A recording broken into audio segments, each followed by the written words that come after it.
Timcast IRL will be live in Miami with Patrick Bet David, Donald Trump Jr., Matt Gaetz, and Luke Rudkowski. Join us there. Get your tickets by clicking the link in the description below or by going to timcast.com. Let's talk about this story from NBC News. YouTube suspends Russell Brand from making money off his channel. The BBC also pulled some of the British star's shows from its streaming services following rape and sexual assault allegations against the comedian, which I might add are 10 to 20 years old. He's developed into a wellness and conspiracy influencer. This is it right here. This is the hammer in the nail, the final nail. You've got people, the media saying all these people are conspiracy theorists for thinking there's an agenda against Russell Brand. Okay. You want to make the argument that the BBC, Channel 4, these networks were like, look, we don't know whatever it is you're involved with, Russell Brand, so we're going to take your shows down. It's our network. It's our channel. We're taking your shows down. It's like, okay, that's shady. Yeah. YouTube suspending monetization from Russell Brand's channel makes literally no sense. They didn't suspend his content. They didn't ban his channel. They just disabled ads from his channel, and his channel doesn't break any of the advertiser rules. So for what reason did YouTube take his money away? This just reeks, and this is another, this is it. This says outright, the likelihood here is that there is an agenda to cripple or deperson Russell Brand. Oh, there's no question. And once again, we're now living in a world that is, we are guilty before being proven innocent when it used to be the other way around. And people can say anything about anybody now. And they're going back, I heard 17 years on him right now. Then where was this person 17 years ago? Why are we waiting so long to hear what these people have to say? And why do they have any, what do they have any room to stand on when they wait that long? It's ridiculous. And it's crazy to hear these stories because it's like, what evidence does anybody have 20 years later? Yeah.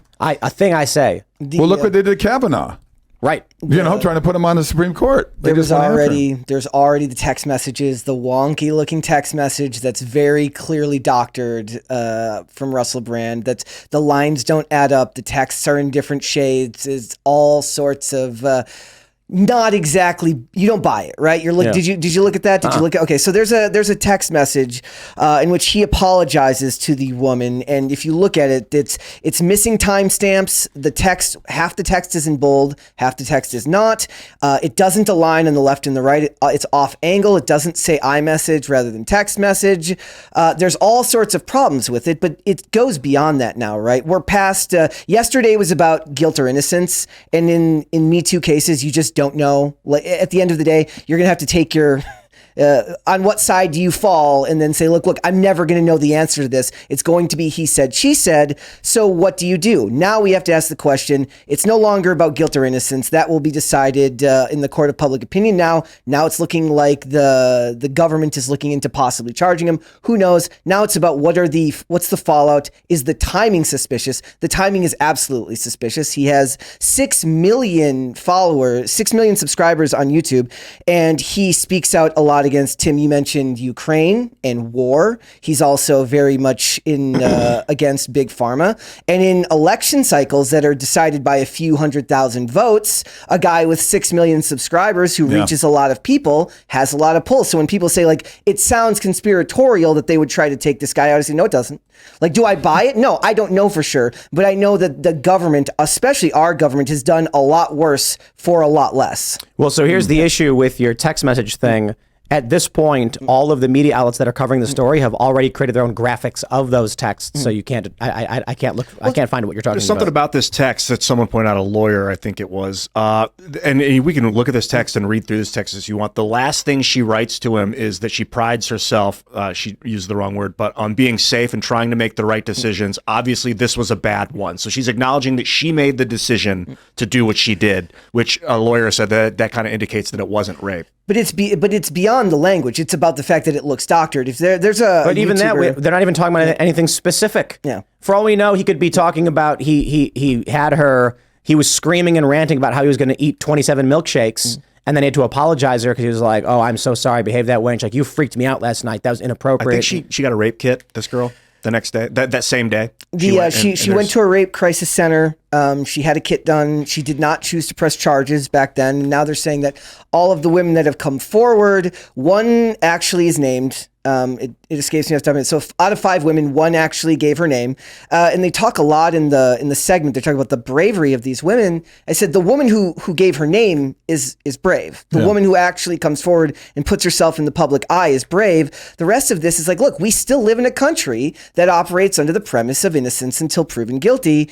But they don't need to do that anymore, especially with figures who go against the narrative that they want to push. They can kill you in the court of public opinion. They can. Well, you got to wonder if they'd be doing this if he was on the other side politically with all 6 million followers. Clearly not. Okay, of course, no question. Mike Tyson. I know a lot of people like Mike Tyson. He has an actual rape conviction. He is not demonetized on YouTube. Colleen Ballinger, who is a kids YouTuber who has very, very serious grooming allegations against her, is not demonetized on YouTube. There's all sorts of YouTubers with very, very serious claims made against them that haven't had their channels demonetized, because that shouldn't get you demonetized.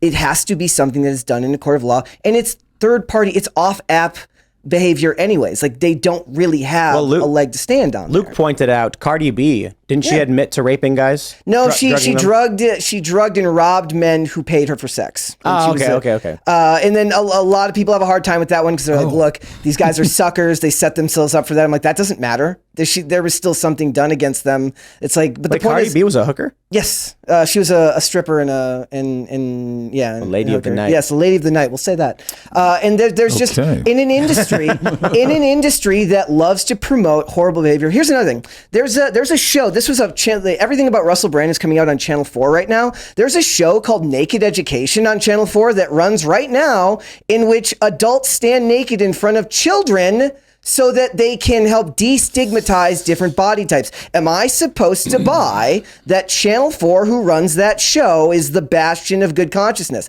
I don't think so.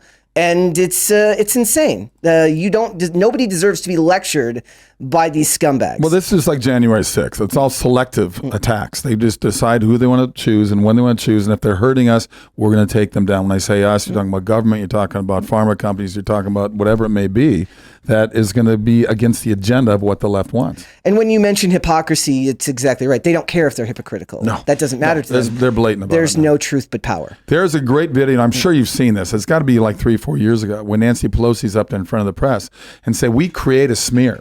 And we tell you about it, the press, and then you take it and you make it real for us. Have you seen this video? Yeah. It's unbelievable. No. It's like 4 years ago. It's up there. You can find it. She openly admits that they'll lie and let the press, you guys, our favorite left-wing press, you guys will go out there and make this person's life miserable. It's the presumption of innocence is very so sad. Key. Yeah. It's really a centerpiece of what allows us to exist as a society, is acknowledging that we're all innocent until we can somehow get a group of peers together to find proof otherwise.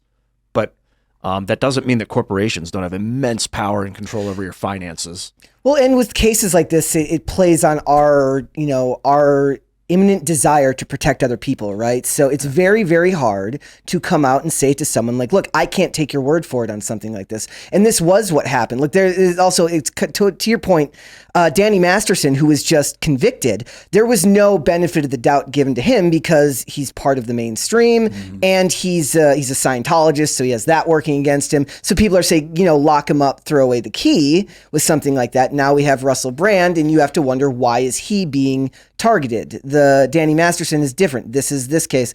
It's like they don't really seem to care who they go after in these cases, and people get caught in the middle. But I think for Brand, it's absolutely politically, at least now with I was on the fence yesterday with the YouTube demonetization. His show's getting canceled. Now all his stand-ups have been put on indefinite hold. His book deal has been put on indefinite hold. It feels extremely coordinated. Agreed. I mean, seriously, it's what we're doing in this country right now, and they're going after people for no reason whatsoever. And it's a power trip, and it's a power gain. This country's socialist now, and they want to keep working down that wrong road. I think the funny thing about this is, when you look at the story and the allegations made against Russell Brand, it's like, okay, all right, let's say these accusations are correct, whatever. They didn't care at all back then because he was on their team. True. And now that he's anti-establishment, anti-war, it's like, what do we got? 20 years ago? Fire away. Yeah. Well, look how long it took to get Harvey Weinstein, right? Yeah, they protected They him. all knew it. Oprah was protecting him. All kinds of people. They knew what was going on. Seth MacFarlane made jokes about it, and I think it was Courtney Love too, right? It was Courtney Love said, "Don't." No, she wasn't making jokes. She was actually. I know, she giving was saying- advice. She's like, "Don't go into a hotel room Yeah. with Harvey Weinstein." Right? They all knew. Yeah. They all knew. They did nothing. Why? Because it's beneficial for them. Yeah. A lot of these women knowingly went with him too, knowing that they were like, "This is a path to power and fame."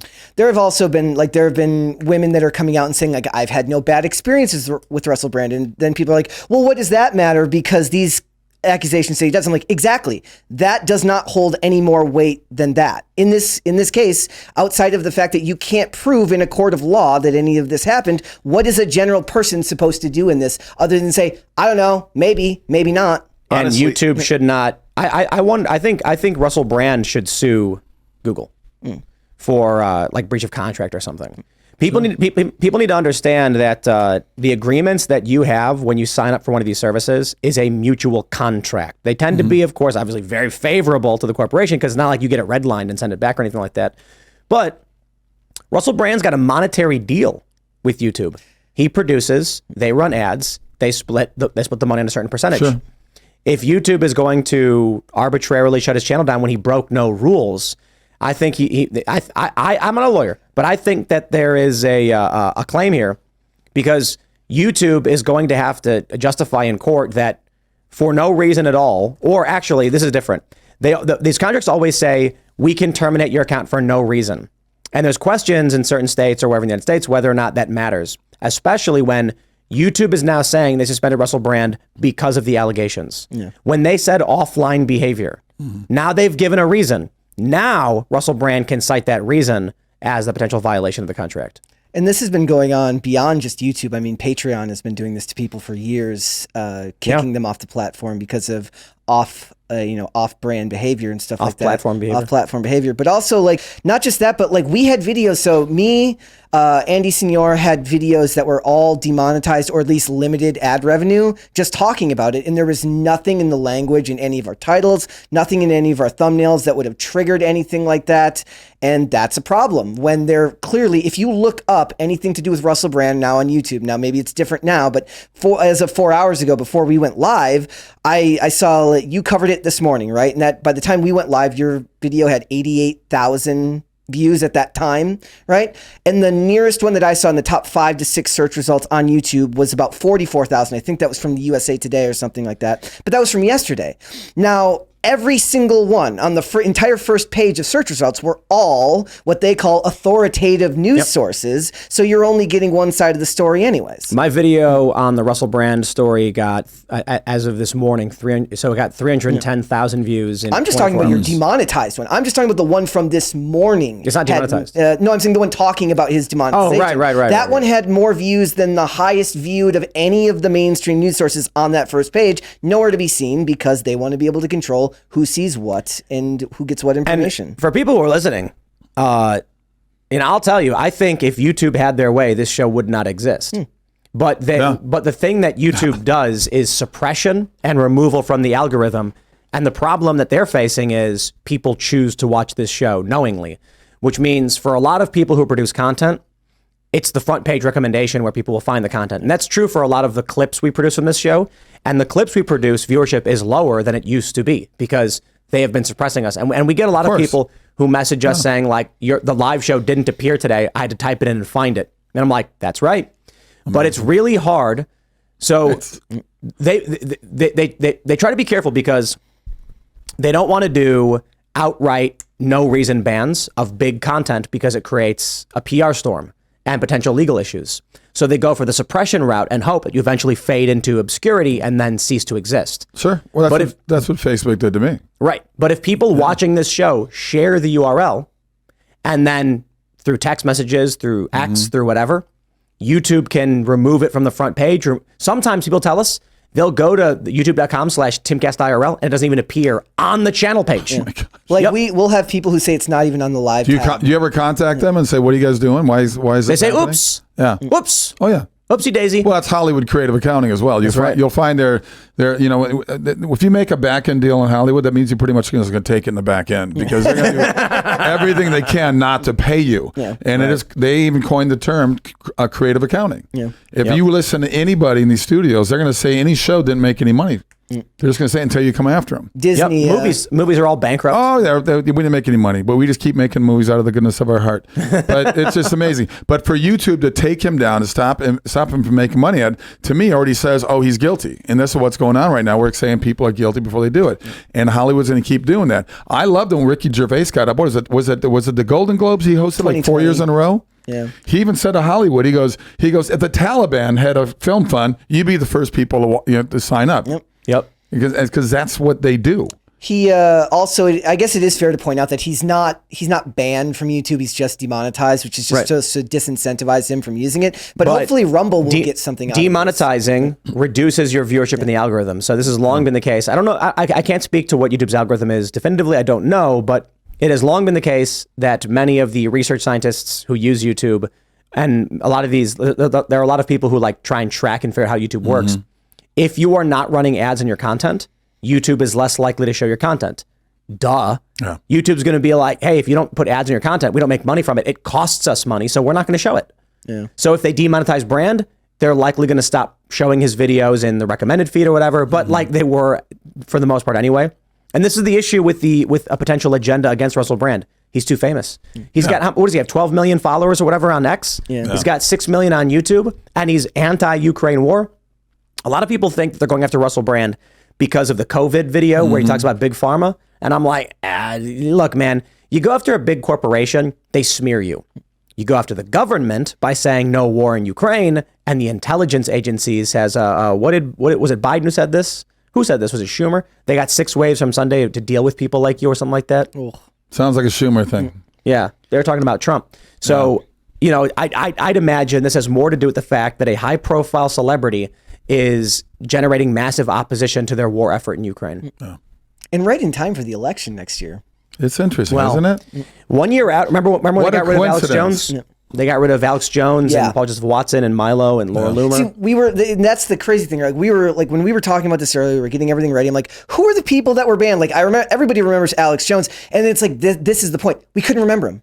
I couldn't remember Paul Joseph Watson. Laura Loomer, didn't come to my mind because if they get you out of the algorithm, if they get you off the platforms, you're essentially non-existent now. People will forget that you exist because you're not being seen on a daily basis. I wonder how much time we got left. You know, here at Timcast IRL, because I mean, come on, in 2020 we were getting like 1 million plus hits per night, and I think that probably made us one of the biggest podcasts in the world. I mean, this is during the election cycle specifically in these like 2 months. I think we had something like 180 million views per month, some ridiculous number. Now it's like 60.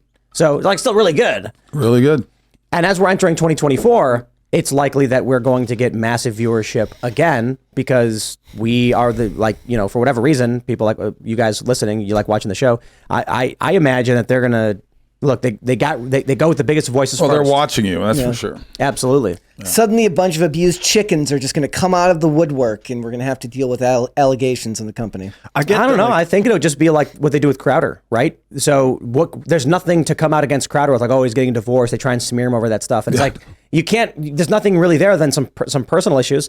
But so what they do is they give him a strike from a video 15 months ago. And then, now you can't stream for a week. And they're just basically erasing his content very, very slowly. If they were to ban Crowder outright, they'd make a huge splash, which would cause PR problems. Death by 1,000 cuts. Exactly. Yeah.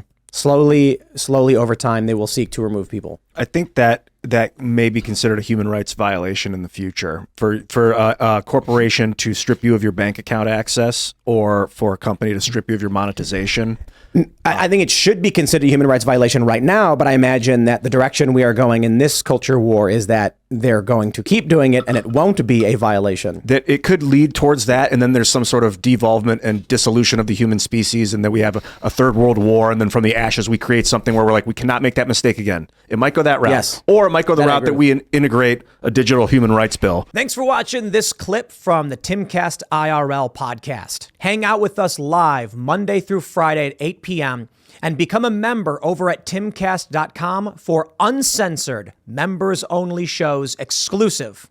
Thanks for hanging out, and we'll see you all next time.